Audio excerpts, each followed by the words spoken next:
ओम श्री सद्गुरुवे नमः। परम ब्रह्म परमात्मने नमः।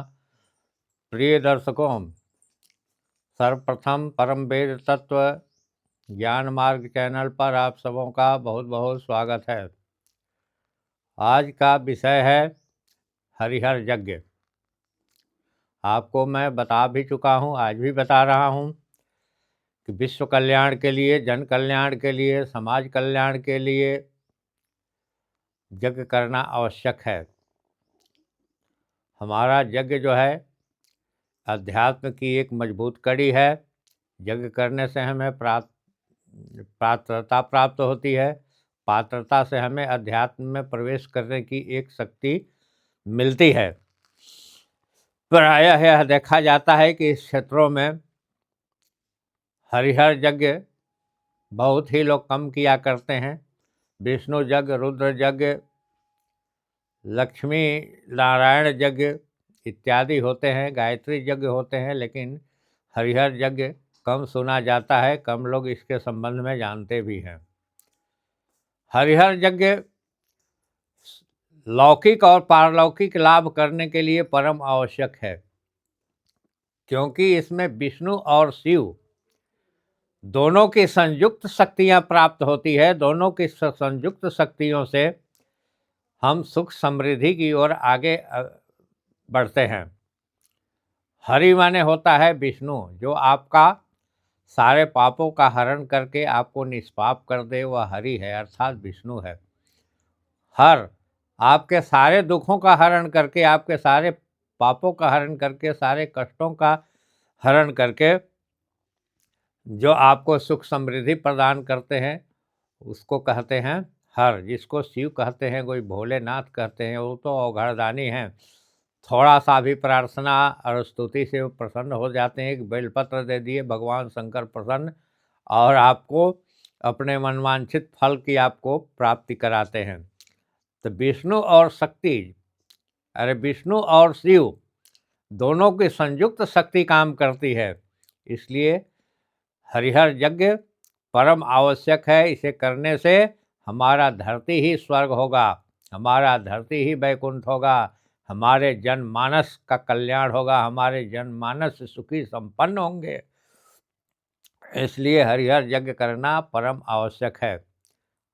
आपको मैं बता दूं, यज्ञशाला जितना आकर्षक होगा, कुंड जितने आकर्षक होंगे, कुंड पर ध्यान देना होगा कि कुंड के सभी पक्ष मजबूत हो, कुंड की नाभि सुंदर हो, कुंड के मेखला सुंदर हो, 3 सीढ़ियाँ जो है सतरज तम ये सुंदर हो। यज्ञशाला और कुंड और वेदी जितना ही सुंदर होगा, उतना ही हम सुंदर लाभ प्राप्त कर सकेंगे। इस यज्ञ की विधि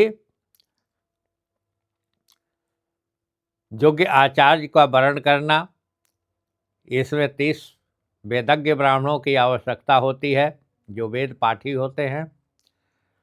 और प्रातःकाल पुरुष सूक्त से हवन होती है, और मध्याह्न में रुद्र सूक्त से हवन होती है। दोनों की संयुक्त संख्या 1,60,000 आहुतियाँ होती है। यह भी एक आहुति यज्ञ है, और यह यज्ञ 9 दिन या 11 दिन में संपन्न होते हैं।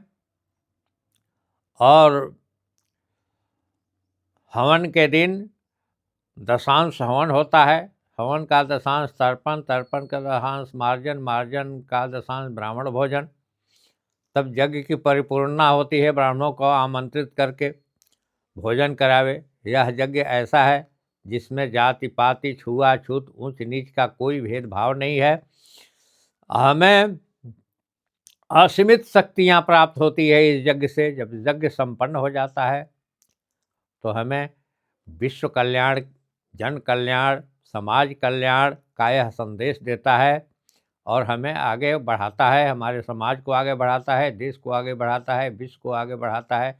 इसलिए विश्व शांति के लिए और परम शांति के लिए यह यज्ञ, हरिहर यज्ञ परम आवश्यक है।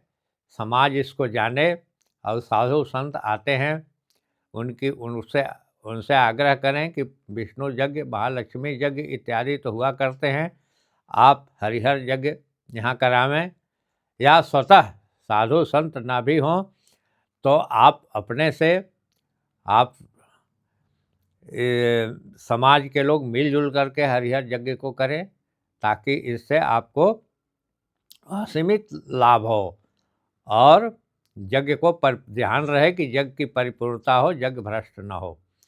इसलिए आप इस यज्ञ को अवश्य करें। इन्हीं शब्दों के साथ आज मैं अपनी कथा को पूर्ण विराम देता हूँ। ओम श्री सद्गुरुवे नमः। ओम परम ब्रह्म परमात्मने नमः।